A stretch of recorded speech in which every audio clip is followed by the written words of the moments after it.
Les doy la bienvenida a Libros al Aire, un programa de Canal 15 y la editorial de la Universidad de Costa Rica. Hoy con Camilo Retana y Jorge Sanabria León.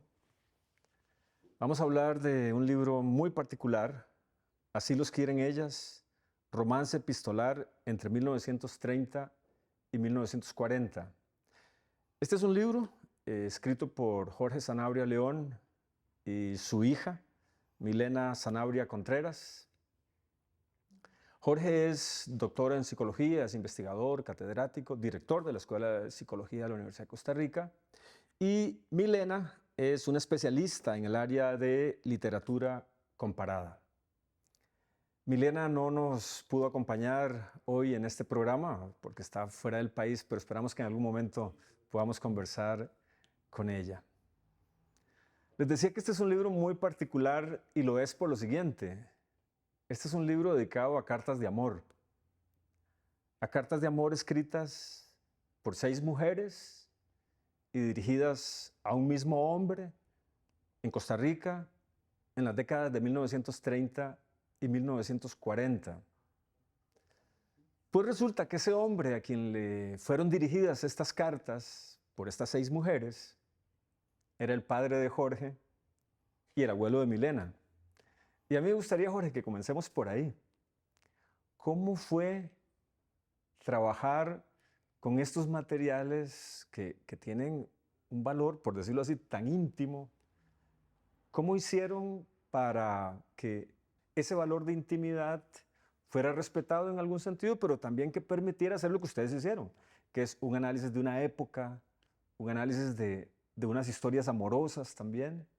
Contanos un poco sobre eso, tal vez, para empezar. Bueno, fue un largo y arduo proceso de discusión preliminar con mi hija, porque aunque era como una leyenda familiar la existencia de este material, nadie se había tomado la molestia de revisarlo. Probablemente ella fue la primera en leer estas cartas después de varias décadas.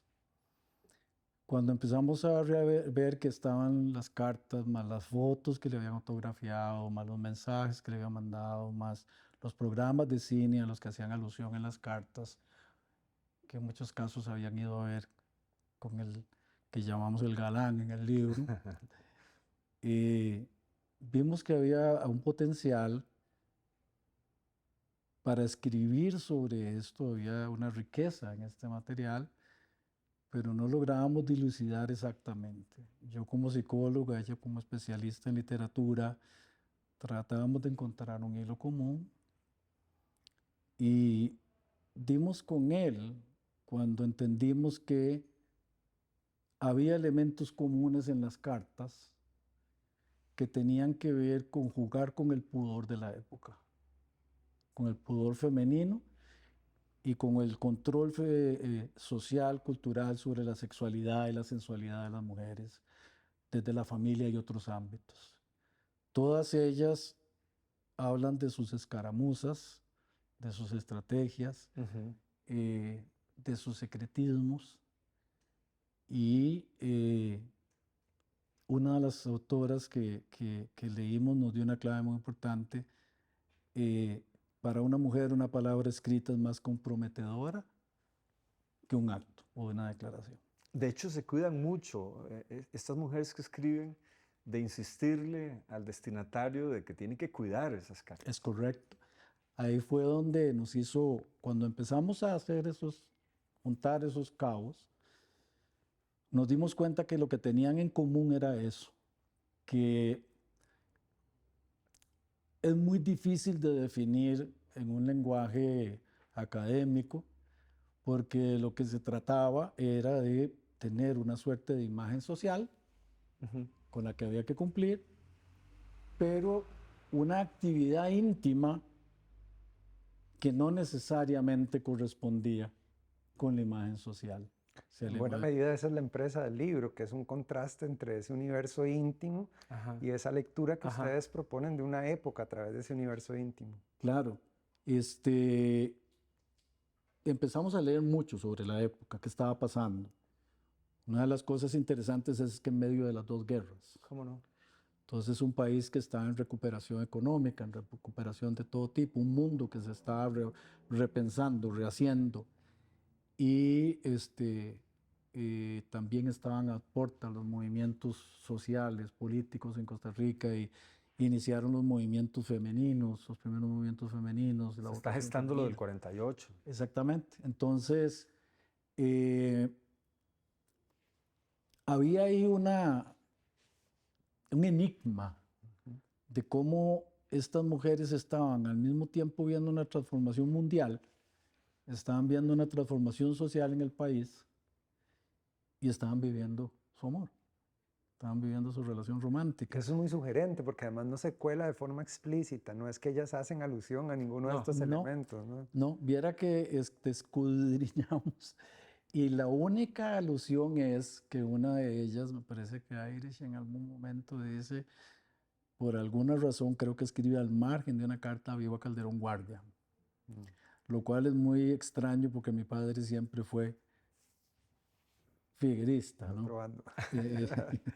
Entonces, hay otra que hace alusión al abandono de don Ricardo Jiménez como candidato también, sí, me parece. En algún momento hacen relación, lo cual nos pareció curioso, porque digamos que suponemos que en los diálogos cotidianos tienen que haber hablado, haber mencionado, mira, está pasando esto, está pasando lo otro, pero en las cartas no hacen relación a eso. Es como si el mundo íntimo del romance de pronto reclamara como su independencia, su autonomía y dijera, aquí se trata solamente de esto. Y ustedes pudieron revisar ahí en las cartas y en los facsímiles, ¿no?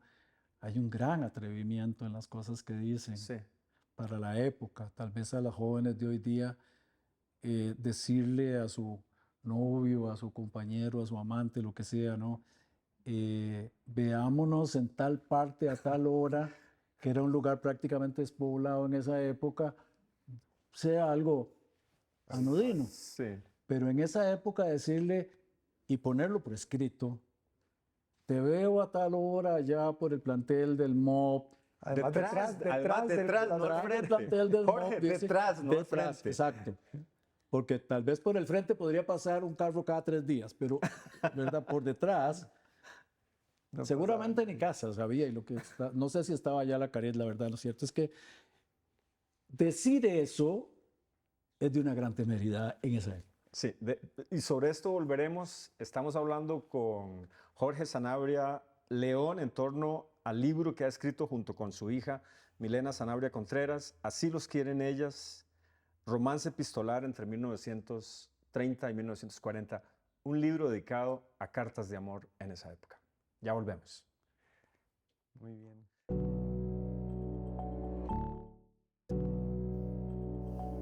En Libros al Aire seguimos hablando con Jorge Sanabria en torno a su libro Así los quieren ellas.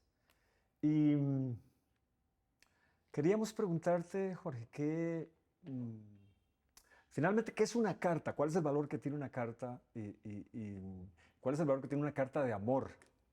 ¿Y por qué estudiarla? Sería bueno saber por qué estudiar cartas de amor. Bueno, mi formación doctoral, la hermenéutica, cumple un papel muy importante porque, en definitiva, la pregunta es qué es lo que entiende el lector sobre lo que está leyendo y qué le ayuda, qué le aporta. Entonces las cartas eran un material potencial, sin embargo no estábamos seguros de que fuera objeto de un análisis académico. Hasta que, bueno, empezamos a escudriñar y nos encontramos con la obra de Sierra Blas y de Castillo Álvarez, dos españoles que trabajan en la Universidad de Huelva, creo, y ellos plantean que siempre se ha estudiado epistolarios de gente célebre, políticamente célebre, en la literatura, en el arte, pero no de la gente común y corriente, de la vida cotidiana. Y dice que eso es una historia no escrita, que es una historia silente. Entonces ellos recuperan cartas de gente que se fue a España, América, mientras estuvieron exilados en el franquismo, etcétera. Tienen diferentes fuentes. Y nos dimos cuenta que esta clave de la historia no escrita, de la historia silente, la historia de la gente común y corriente, era un argumento irrefutable para analizar las cartas.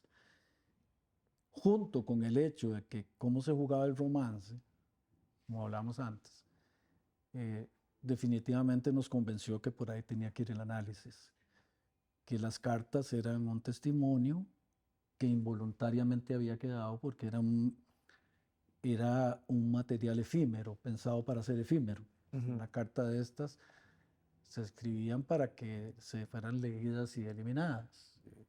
El destinatario las conservó por razones que lamentablemente nunca le preguntamos, pero como quedaron como un testimonio involuntario de unas mujeres de una época, y entonces dijimos, es parte de la vida cotidiana, cómo vivían su ser mujer, su sensualidad, su sexualidad, su enamoramiento, su intimidad, sus luchas, sus pleitos. Curiosamente, casi todas las familias cuestionaban la relación con quien fue nuestro padre. Con el galán. Con el galán. Lamentablemente ya no estaba ahí para preguntarle por qué, pero hubiera sido interesante porque casi todas dicen que hay que esquivar la familia porque no están muy de acuerdo con la relación con él. Yo no me aguanto las ganas de preguntar eso porque es un asunto en cierto sentido, pues no evitado por el libro, pero que está latente ahí entre sus páginas, que es el asunto de que ese mundo social que ustedes están estudiando es el mundo social de tu padre. Sí. Y hay un intento de distanciarse de ese hecho, ¿verdad? Digamos, de leer en esas cartas un mundo social, como decíamos antes.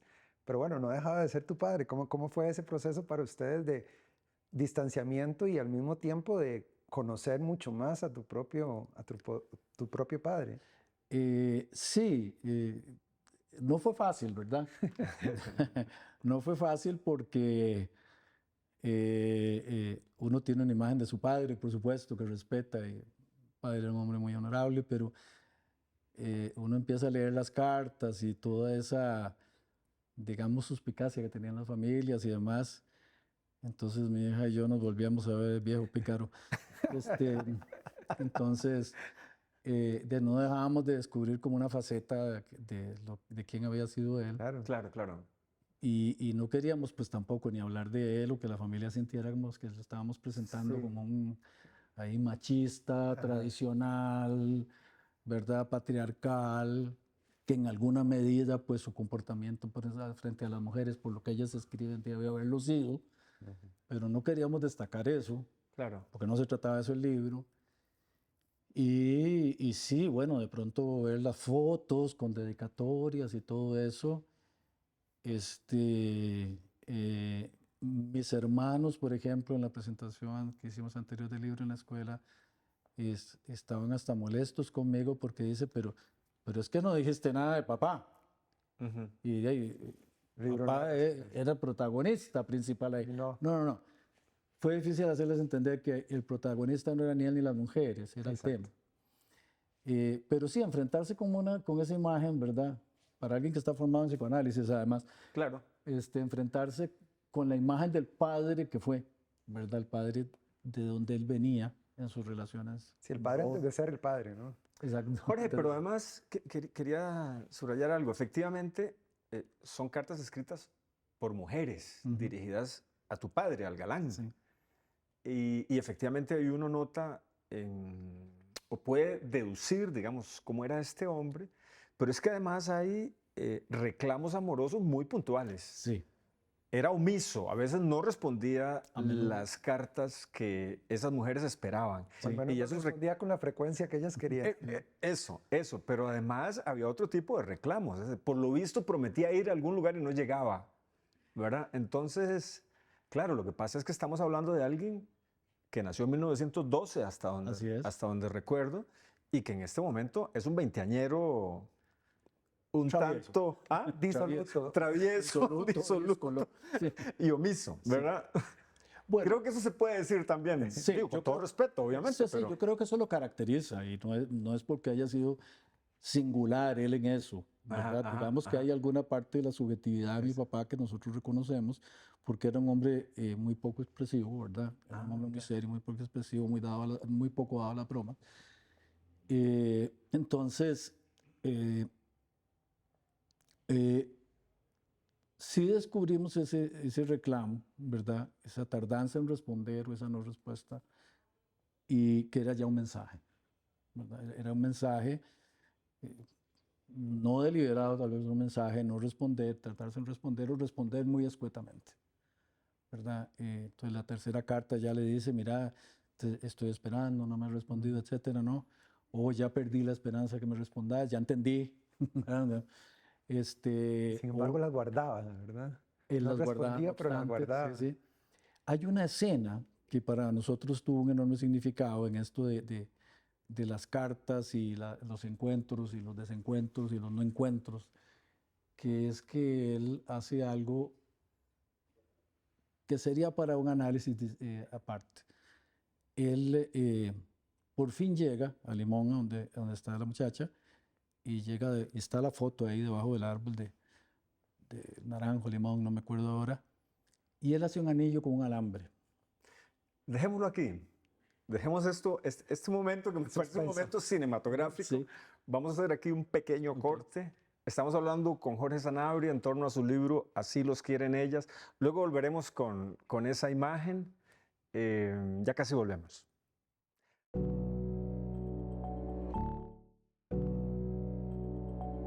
Gracias por seguir con Libros al Aire. Hoy estamos conversando con Jorge Sanabria en torno a su libro Así los quieren ellas.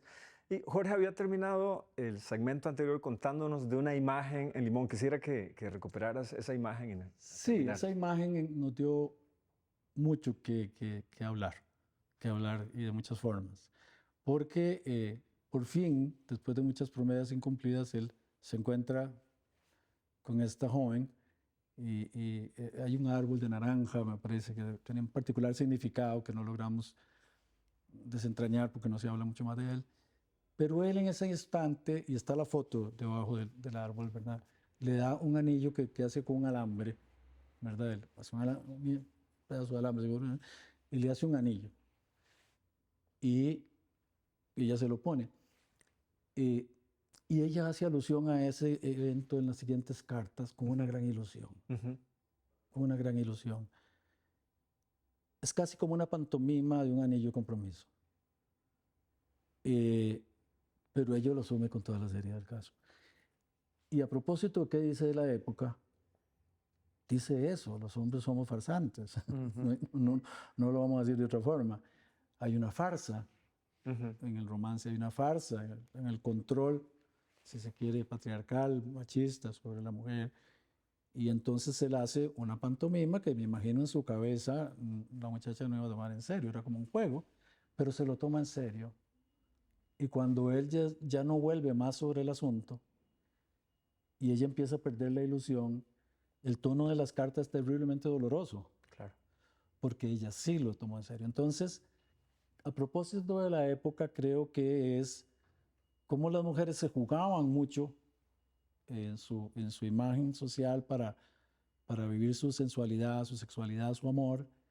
Los hombres se jugaban muy poco, se exponían las mujeres mucho y los hombres eran unos, ¿cómo decirlo de una manera no demasiado drástica? Engañaban, utilizaban estrategias no muy claras. Que esto es parte de lo que ustedes llaman en el libro El amor romántico, que es uno de los blancos críticos transversales al libro, ¿no? Sí. Desentrañar toda esta lógica de lo íntimo y cómo está atravesada por unas expectativas incumplidas, por unos pactos amorosos asimétricos, ¿verdad? Sí, digamos, yo creo que las mujeres, yo no sé qué les habrá hecho mi papá, ¿verdad? ¿Verdad? Para ser tan seductor, pero se lo tomaron muy en serio, mientras que para él era un juego. Era un juego sexual, era un juego sensual, era un juego de pareja. Juego de la Un seducción. juego de seducción, nada más. Mientras que las mujeres sí lo tomaron en serio. Hay una carta de una de las últimas mujeres, no recuerdo quién, en donde le dice, le confiesa, ya no soy más virgen, yo que ya sé que ya no me vas a querer, ya no te vas a querer casar conmigo. Mi padre no le contesta nunca. Sí. Entonces en la siguiente le dice, ya sé que no me vas a contestar nunca. Sí. Entonces, digamos que eso hace alusión a que tuvo seguramente una aventura con alguien más, pero, o sea, la drasticidad de la respuesta de mi padre, del galán, ¿verdad? Frente a esa confesión tan fuerte, tan difícil para ella, muestra la intensidad con que vivían su identidad femenina, en la que estaba su sensualidad, etcétera, su sexualidad, como digo, su rol social. Sí. Y para el hombre era Como si nada. algo fácil de desestimar. Sí, sí, poca cosa. Y me parece que en esa carta que estás mencionando hay algo dramático también. Da la impresión de que esta mujer lo que le está confesando es que ella perdió su virginidad en una violación. Eso ustedes lo apenan, lo insinúan, porque habla de la voluntad. Sí. Y creo que eso no era un dato menor y tener razón. Da la impresión de que el galán pasa por eso. ¿Verdad? Que eso es una de las cosas más interesantes que tiene el libro, como ese mundo roto del cual no se habla, ¿verdad? Ese mundo de entreguerras, fisurado, con conflictos políticos, estructura buena parte de esos deseos y esos anhelos, ¿verdad? Sin que tal vez los actores y actrices de estos dramas amorosos lo sepan. Ahora, el libro tiene muy una virtud que yo quiero destacar, porque me parece que analíticamente es fundamental, y es que no se queda con las cartas de las mujeres ni con los gestos del galán. Lo que estudia son las relaciones, los vínculos que se van construyendo, ¿verdad? Eso a mí me parece que analíticamente es un acierto, ¿verdad? Quiero decir, lo que muestran estas cartas de amor es que en todas las relaciones amorosas hay relaciones de poder. Y eso es muy rico, Jorge, porque otro tipo de documentación histórica no te permite hablar de eso. No desde la mirada interna desde de la esa mujer. mirada, El ojo ahí. interno de las mujeres es difícil captar eso con otro tipo de material, ¿Verdad? porque ahí están ellas hablando En y primera persona de en esos primera vínculos que persona. dice Alex. Sí, eso que señala sí es muy interesante, como también está reflejado en la época. Y bueno, por lo menos en esa época yo no creo que sea muy distinto hoy día, lamentablemente, en muchos casos, pero pareciera que las mujeres se cogen muy en serio y tienen que poner en juego muchas cosas, mientras que para el hombre, el galán era algo más o menos trivial, era algo anodino, el romper una relación o el dejar de escribirle o no escribirle o no volverla a ver nunca, ¿verdad? Mientras que para las mujeres tenía un gran dramatismo. ¿Cómo no? ¿Cómo no? Bueno, nos vamos acercando al final de esta conversación. Como siempre, dan muchísimas ganas de seguir haciéndolo. A mí me gustaría, Jorge, que vayamos cerrando y que entonces nos contés cuál ha sido como tu enseñanza como investigador, como profesor, como hombre, al haber escrito este libro junto con tu hija en torno a cartas que recibió tu padre. Bueno, ha sido una experiencia maravillosa, padre e hija. Solo tengo una hija, tengo otros 3 hijos varones, solo tengo una hija. Y mi hija es la única que se ha dedicado, digamos, a un tema más o menos afín a mi disciplina. Una maestría en ciencias del arte y una maestría en traducción, entonces la literatura nos une. No es literario, ha sido una parte de mi trabajo académico. Entonces, compartir con ella, asustarme con ella, lo que encontrábamos, reír con ella, tratar de descifrar también las claves conceptuales que nos daban los autores y cómo eso aproximarlo al material, el atrevimiento de trabajar con un material que por lo menos aquí nunca se ha hecho y era un gran riesgo en todo sentido, ¿verdad? Fue una experiencia extraordinaria, fue un gran aprendizaje ver que, o sea, constatar más bien que incluso un material muy, se podría decir, de una gran simpleza, ¿verdad? Sí. Es una carta escrita con gran espontaneidad, casi todas ellas a la luz de una candela o de una lámpara en la noche, en una mesita ahí en su cuarto, como lo describen. Fue una experiencia extraordinaria. Qué bueno, y querría que cerremos aquí con esta imagen de esas mujeres escribiendo en la noche cartas de amor. Quiero recomendarles que busquen este libro, que lo lean, que lo disfruten, porque además de tener historias de amor, ahí está también la historia de este país en una época muy precisa. Muchas gracias, Jorge, muchas gracias, Camilo. Muchas gracias a Y ustedes. sigan con Libros al Aire.